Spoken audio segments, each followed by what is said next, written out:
welcome to the Creatives Tarot, the YouTube channel that helps you supercharge your creativity and pursue your passion. My name is Melissa, and I am so grateful and blessed that you are here today. Thank you for joining me.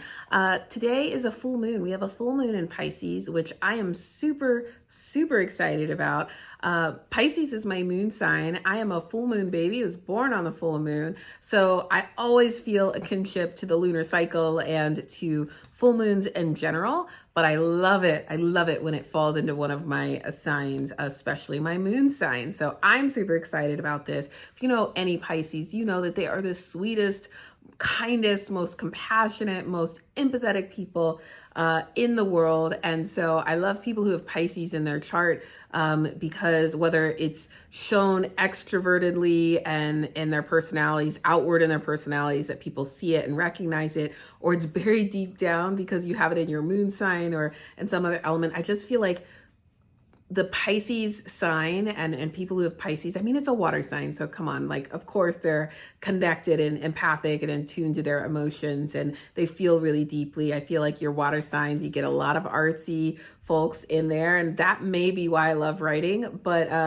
yeah, I feel super excited about this being a full moon in Pisces.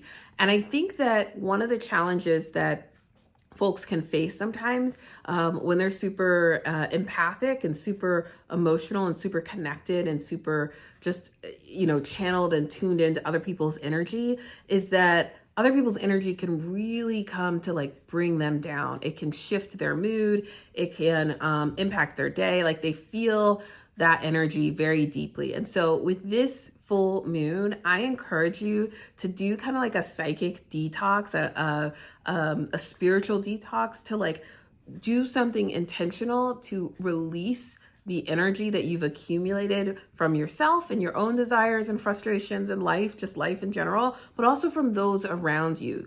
Use this as a time to sort of cleanse yourself. We're going to do a general reading to help us with that. I'm just going to vibe for a few minutes. I've got two decks here. I mean, we can't do anything without our Moonology deck. Hello. Can't do anything without the Moonology deck on a full moon read. So we're going to look at that Oracle deck. And then we're also going to be using the Spacious Tarot deck. And I'm just going to flip through and pull some cards out of that as well. If you can't tell, there's like beautiful little stars. I don't know. This one always makes me think of connecting to space and the universe and the moon as well. So these are some of my favorite decks to use during a full moon or new moon. So let's just pull some cards. I'm going to be kind of general with this. I'm not going to do a pick a card pile. I'm just going to pull cards and see what's in this for the collective as we're talking. Oh, the world, right? Speaking of collective, the world energy here. So there's definitely a sense of closure and completion, but I also want to think like this might be speaking to a broader collective energy that's happening. I mean, across the world, across the globe, we are, as a society, as people, really grappling with a lot of big things. Inequality, illness, all of these other things. And for a Pisces, or for Pisces and moon season, like that weight, that emotion, that energy of big systemic change can really be draining. It can really throw you for a loop. Let's see if there's any other messages here connected to that. Oh, yeah, Child of Wands. So I think a spark. Like, I love the child cards. These are cards that are similar to the page. And the page cards are all about exploring and play and being new and allowing yourself to be new at something. And the wands, I always go through these descriptions so that you can help learn your own cards, but the wands are all about creativity and passion and fire and what excites us, what brings us joy and pleasure. And so I feel like in this space right now, there's something encouraging you to try something new, do something new, explore a new talent or a talent that you didn't think you had that you actually do have. For example, I just started drawing. I never thought I could draw. I didn't think I was very good at it. I'm actually better than I thought I was, but I can doodle, and I find it to be a really relaxing process. And because there's no pressure, I'm not trying to sell my art. I'm not trying to impress somebody. I'm not even taking a class. It just is such a pleasurable experience. So I definitely see that coming up for some of you. A way to detox, a way to reset is to find a new passion and to explore and pursue that passion. Let's see what else is coming up for the collective, other advice and energy. Okay, we've got the Nine of Cups in reverse. Nine of Cups is wish fulfillment, right? So I feel like for some of you watching, there may be the sense that you have this wish, you have this dream, you have this thing that you want to come true. Getting tongue-tied. You have this dream that you want to come true, but you feel like it's impossible. You're not fully bought into it or believing it, or maybe you're just feeling a little wary and starting to doubt. And so this can be a time for you to reconnect with that dream and to really examine, like, what is it? What are the triggers? What are the stories you're telling yourself? What are the beliefs, the limiting beliefs? What are the things that are getting in your way? Whether it's external influences or it's coming from within, what are the things that are keeping you from believing in the possibilities of your dream? And how can you reverse this and for this energy? How can you allow this to manifest more in your favor so that you can see this abundance of opportunity that lies ahead for you? I love that. I think this is one of my favorite cards. And yeah, you can definitely see, like, look at all the cups, look at all the opportunities, all the different paths, and the little dandelion. You can blow it and make a wish. But I feel like you're not there. For some of you, you're blocking that, you're not receiving it, or the energy around you is just making you doubt the ability to dream, the ability to have wishes. Let's pull some more cards. Let's see what else we get. All right, Explorer of Swords. So yeah, this is definitely that sense of wanting to rush in, wanting to make decisions, wanting to be really logical and practical about a situation or circumstance, and believing that you have to have all the answers before you can act, right? Like, you just want everything written down. I feel like this is, for me, this is the earth signs. This is the Virgo. This is the Taurus, right? This is all of that Capricorn energy, that energy of like, I need to have it perfect. I need to do it. I need to take action, and not sitting with that space and allowing yourself to just be, allowing the situation to just be, being comfortable with not knowing the answers. This is really where you trust your intuition and your gut, and you don't have to be able to explain why this is the right path over something else. You don't need another pro and cons list. Just trust that any decision that you make is the right decision. It's the right decision based on the information that you have at the time, and listen to your body, listen to your gut, listen to your intuition, because it is way more powerful than you may be giving yourself credit for. Let's look at some of the Oracle cards. We might go back to the tarot cards, but let's see what Oracle messages are coming up for us right now with this full moon. We got full moon in Pisces later this evening. Although it'll probably be evening before I get this posted. We'll see. Might be able to throw it in there really quickly. Let's see. Well, I'm going to shuffle them. They're kind of sticking a little bit.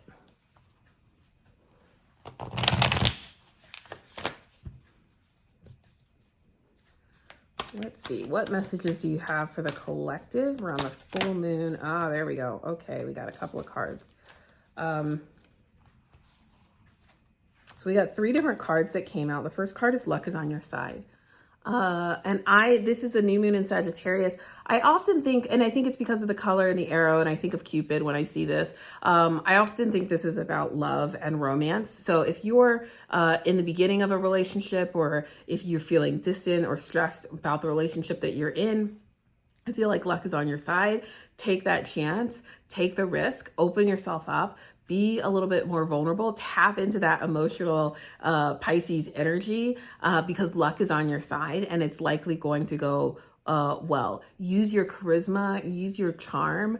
I know some people, even myself, was like, I'm not charismatic. I'm not a charmer. I just thought that is not me. Anybody who describes me as that has like never met me. But actually, it's funny because you do have an energy. Like, we think of charismatic as people who are like smooth talkers and able to just like smile, and they're super attractive and they can just like woo a person with like the right look. And like, yes, that's a form of charisma, but there's also the energy that you carry, the way in which you carry yourself, that lightness that shines through. And I think you have that. I'm like, if you are watching this channel, if you've been following me for a while, you definitely have that in your personality. And so that luck is on your side. Take a chance, lean in. We also have the end of a tough cycle approaches, which is just, you know, hello, it's this card, right? So for some of you, there really is a more personal ending coming, whether that's a financial struggle that you're dealing with, like maybe you'll find a new job, maybe you'll get that big break that you wanted in your career. For some of you, maybe you're overcoming writer's block, right? You've just been struggling, you haven't been inspired, you haven't been able to make progress on your story, and that is going to lessen. Like in this new season, you're going to find clarity, you're going to find inspiration. You're going to start believing again in your dreams. And I think that's coming. That's because this tough cycle is ending. The end of it, it's approaching, it's coming to you. This is the full moon in Capricorn. So if you're a Capricorn, like, or you have any placements in Capricorn, that might also be a specific message for you. And then the last one we have is full moon in Aquarius. Full moon in Aquarius, which is show the world the real you, right? Hello, Aquarius. Show the world the real you. So stop hiding. Let's stop pretending to be something that we're not. Be your true, authentic self. And that will allow your energy, your essence, your vibes to shine through. And it'll allow people to see and help and engage with you in a new and different way. You know, we're so afraid sometimes to be vulnerable, to share our true selves. I read a quote earlier this morning and it said that perfectionism, oh, I'm going to get it wrong. It's like perfectionism isn't about you wanting to be perfect. It's about you having fear over how other people will judge your best work. And that was so powerful to me because I tend to be a perfectionist. I want to have everything appear like I am perfect, and I'm not perfect by far, but I want to give that appearance. And it's not because I have to be perfect. It's because I'm afraid of the energy and the disappointment and the like negative reviews. I'm afraid of the judgment that will come back upon me if my work isn't perfect. So that's something that I'm working on, and that may resonate with you too. So find ways, look at your day-to-day interactions and say, am I showing up as my real, true, authentic self, or am I pretending to be something that I am not? Because that is really, really exhausting, friend. It is really exhausting to pretend to be something that you're not, and it's not sustainable, and you will be miserable. Yeah, Two of Swords. So some of you who are feeling that, you feel like you're at a stalemate. You feel like you don't have any say in a situation, or that there's no good next step, that you're kind of stuck. Often I say when you get here, like, this isn't really the case. You may feel like you only have two choices. You may be looking at something from a belief that everything is black and white, that there's two finite answers. It's either good or it's bad. It's right or it's wrong. It's yes or it's no. And a lot of times there is gray, there is in between, there is a spectrum of sort of answers and opportunities and possibilities. So get comfortable with the gray, get comfortable with like, is there actually a third scenario that I'm not even allowing myself to believe, right? And this is where I think all of these cards come in, these two cards here, because right, this is the person who is that very linear thinking, that very sort of two-sided sort of thinking, like it's either good or bad. It's a duality. There's no other option. And this belief, right? Like you've bought into that narrative that has to be true, and it just doesn't. So if you're finding yourself really stuck between two choices, go with your gut, but also look for a compromise, look for an opportunity that like may not be on the table, that you should be asking or considering. And also know that whatever decision you make, whatever choice you make is the right one. Don't look at your mistakes and say, oh my gosh, I didn't make this choice, or I made this choice and it was the wrong one and now I regret it. Don't do that, right? You made the best choice that you could with the information that you had. You went off your instinct, and like, you are smart and strong and talented and creative. Like, you can make a bunch of different choices. They can turn out good or bad, and you can still move forward. You can still keep going. It is not going to bomb or tank your career, right? It is not going to keep you from pursuing your passion and living your dream. And that's the great thing about art, is even if somebody rejects us, even if somebody doesn't like our show or our song, or we don't get a gig, that doesn't mean that we have to put away or can't create art. We can always create art. So I want you to keep that in mind. Let's get one more card from each of these, and then we'll wrap up here for today. One last overall thought or theme for the group. You guys, it's the moon. It's the moon. Theme. I did say theme. So the moon card came up, moon. Obviously, we've got a full moon, so that is heightened right now. Major arcana energy right now. The full moon, often I think about things that are hidden beneath the surface, like becoming free, becoming wild, becoming untamed, allowing yourself to just be and just enjoy, and just, not playing by the rules, like creating your own rules, allowing your untamed, wild self to be free and to live and be authentic and recharge. Don't be afraid of the dark. The moonlight will guide you. Sometimes the moon creates these shadows, creates these it's harder, it's more difficult to see things, but it also creates this sort of veil, right? And I feel like just lean into that. So if you have a new project, a new idea, something that you're like, I've never written a romance before, but I'm going to write one right now, or I'm going to write a sci-fi or historical fiction, or I'm going to try to sing, learn to sing. Do it. Do that thing that is calling to you right now.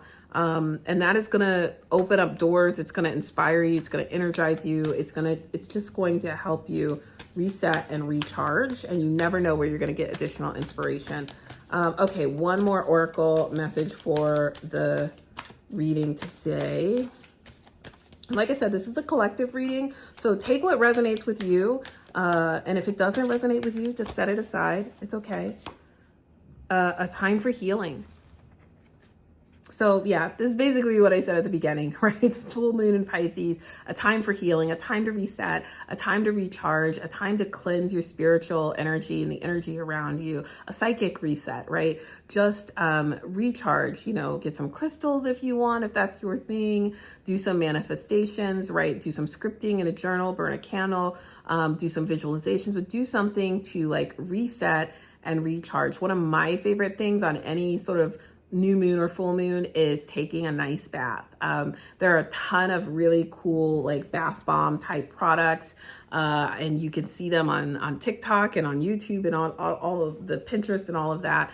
But with like flowers and herbs and bath salts, like do something indulgent, do something that helps you relax, light a candle, write by candlelight, turn on some music, do whatever, have a date with yourself, not with your partner, but with you to recharge whatever fuels you creatively.